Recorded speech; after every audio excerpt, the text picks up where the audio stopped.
When you get older, something strange starts to happen. People stop listening as closely. They look through you instead of at you, and worst of all, some folks start treating you like a burden. They smile politely, but their tone, their posture, their sudden impatience, it says something else entirely. You might not say it out loud, but deep down you can feel it. Something has shifted. So what changed? Is it really just age? Or is it what age brings out in you and them? Let's talk about the 9 reasons people quietly resent older folks and how to see through the niceties to what's really going on behind closed doors and silent stares. First, the hard truth. Number 1. You correct people too much. You may not mean harm. In fact, you probably think you're helping.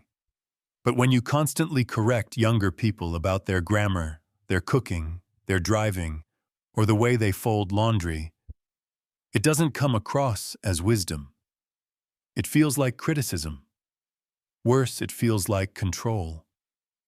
People don't like feeling dumb or being reminded that they don't measure up to your standards.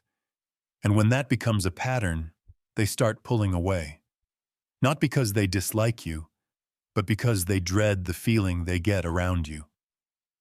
Second, you retell the same stories over and over. Now this one's tricky because storytelling is part of who we are, and you've got decades of life to share, stories worth telling. But when the same story comes out every time someone visits, they stop listening.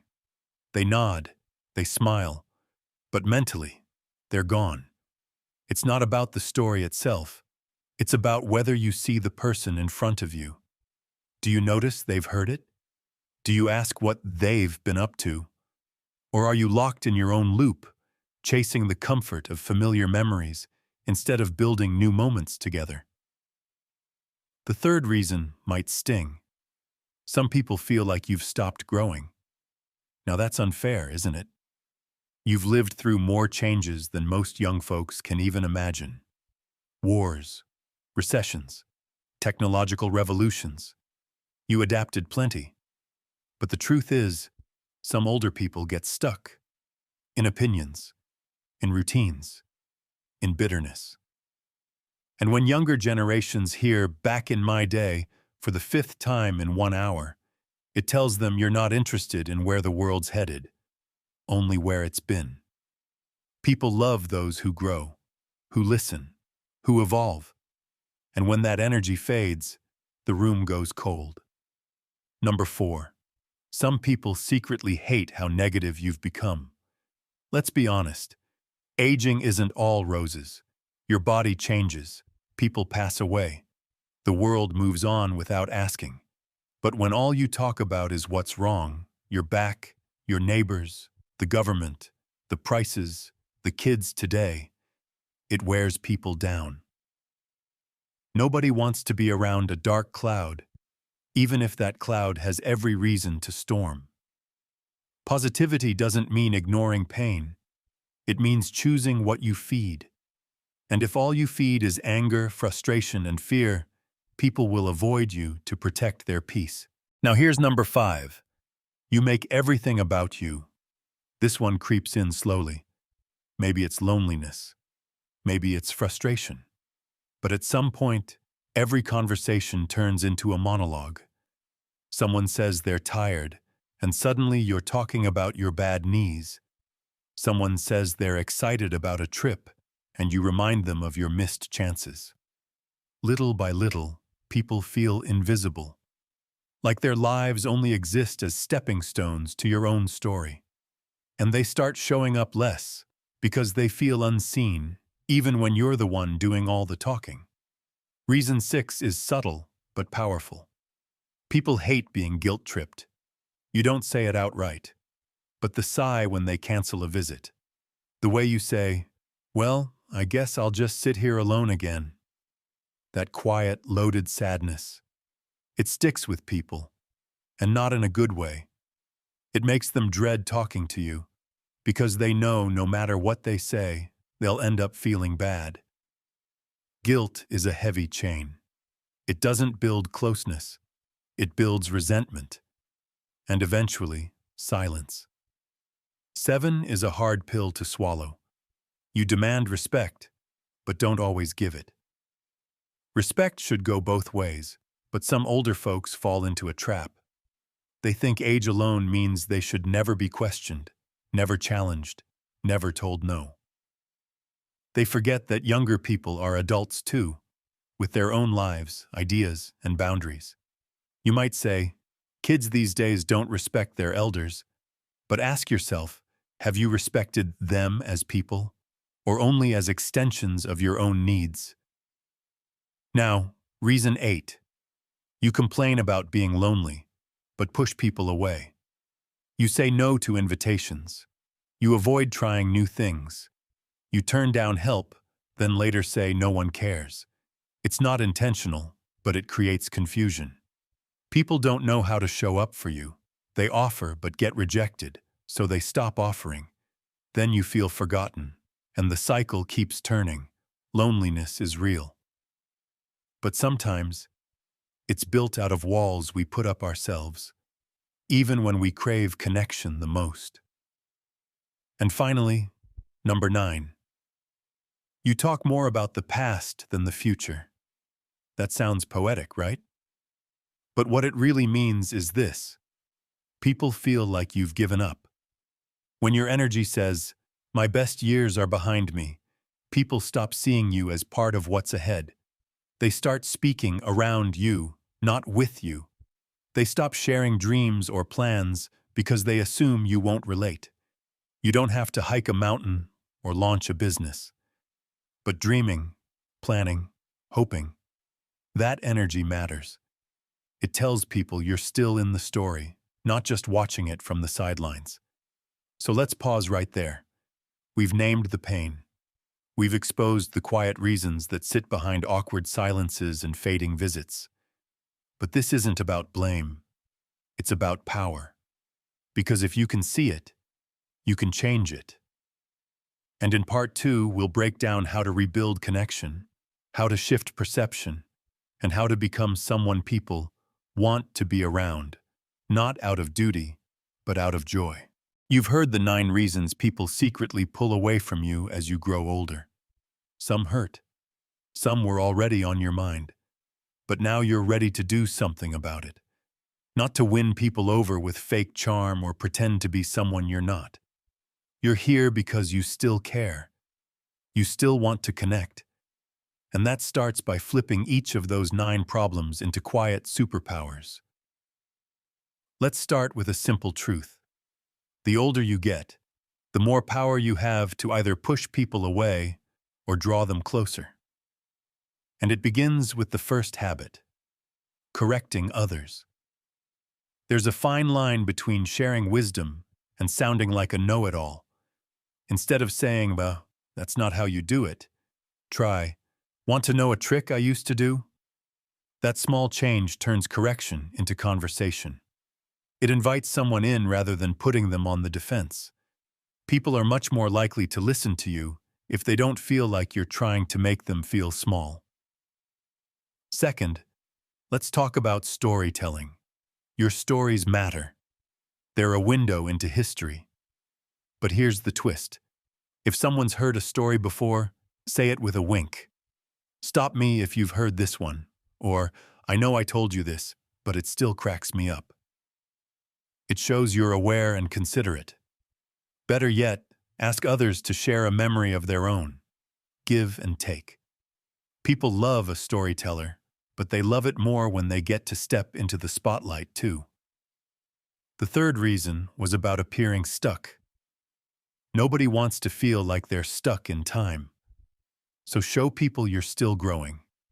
Learn something new and talk about it. Pick up a book on a subject you don't know much about. Download a new app and fumble with it. Let your grandkids see you learning. When people notice you're curious, they become curious about you. Fourth, negativity. Pain is real. So is frustration. But bitterness pushes people away faster than just about anything else. The solution? Humor. Even dark humor. If you can laugh at life's aches and absurdities, you'll become magnetic. Everyone is drawn to the person who can talk about real things without drowning the room in doom. Be the one who says, "Life's tough, but I've still got jokes." Fifth, making everything about yourself. This one is so easy to fall into, especially when you don't get many chances to talk. But the fix is simple. Ask questions. Not just, "How are you?" Ask, "What's something that made you laugh this week?" Or, "What are you looking forward to?" And when they tell you, listen. Fully. Not just waiting for your turn to speak. When people feel heard, they come back. Every time. Sixth, guilt tripping. This one often comes from a deep longing to be remembered. But instead of saying, "Nobody ever calls me," say, "It makes my day when you call. I'd love to catch up more." It's a subtle shift, but it works. People want to feel appreciated, not blamed. Appreciation builds bridges. Guilt burns them down. Seventh, respect. Respect doesn't come from demanding it. It comes from modeling it. You don't have to agree with younger folks, but you can listen without interrupting. You can ask without judging. You can challenge without shaming. And when you do that, they'll start asking you what you think. Not because they have to, but because they want to. Eighth, loneliness paired with withdrawal. When you're hurting, it's easy to isolate. But the truth is, connection takes risk. Say yes to the invitation. Join the class. Ask your neighbor about their garden. Small gestures build momentum. Every yes adds another brick to the bridge between you and the rest of the world. Ninth, living in the past. Yes, your past is powerful, but people want to know you still have dreams, even small ones. Say out loud, "Next spring, I'd love to visit that old cafe again," or, "I've always wanted to learn to play piano." It doesn't matter if you ever do it. What matters is that you still look forward. That gives others hope. Hope is one of the most beautiful things an older person can offer. Now let's go deeper. Think of someone you haven't heard from in a while. Maybe a friend, a niece, a neighbor. Think about the last time you talked. Was it joyful? Was it heavy? Were you open or guarded? Sometimes it's not the years that distance people. It's the way they felt walking away from your last interaction. And that's something you can absolutely change. Let me tell you about a woman named Elsie. She was 81.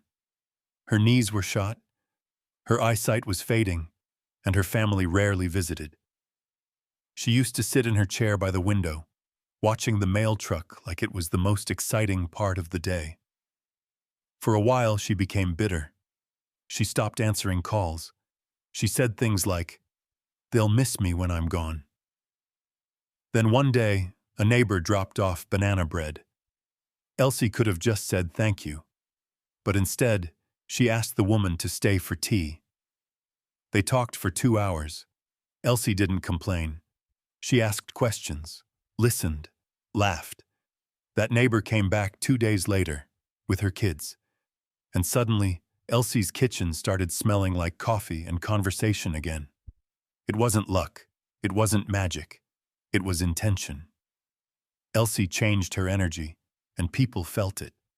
That's the hidden power of older age. You've been through it all. That means you have something most people don't. Perspective. Peace. Presence. When you let go of needing to be right, or bitter, or remembered for who you were, you become unforgettable for who you are now. And that's the twist people don't see coming. When an older person stops chasing attention and starts radiating calm, kindness, and curiosity, people flock to them. Not out of duty, out of desire, out of warmth. You've faced the 9 hardest truths about why people may secretly pull away as you grow older. You've looked each one in the eye and learned how to turn them into quiet superpowers, without changing who you are at your core. But there's one last layer. Because even when you do everything right, even when you soften your words, stay curious, stay kind, there will still be people who treat you like background noise, like you don't matter. They'll ghost you, talk over you, forget your birthday. They'll text less, call less, or say things like, "You wouldn't understand." And that hurts. So what do you do then? You learn the final skill, one most people never master, not even in their youth. It's the ability to stay open without staying wounded. That means learning to stop taking everything personally. When someone pulls away, yes, it might be because you were negative or controlling, but it also might be because they are distracted, overwhelmed, immature. Maybe they're uncomfortable with aging. Maybe you remind them of their own mortality. Or maybe they simply don't know how to make space for anyone who doesn't move at the speed of a smartphone. That's not your fault. But here's what is your power: how you respond. You can get bitter, or you can get better. Bitterness feels safe at first. It gives you a wall to hide behind. Fine, you think. They don't want to see me? Then I don't need them. But here's the trap. Bitterness doesn't protect you. It just ensures that even the good people won't come close. Better? That takes more strength.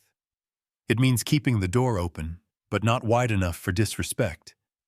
It means knowing your value, even if no one claps for you. It means learning the art of boundaries.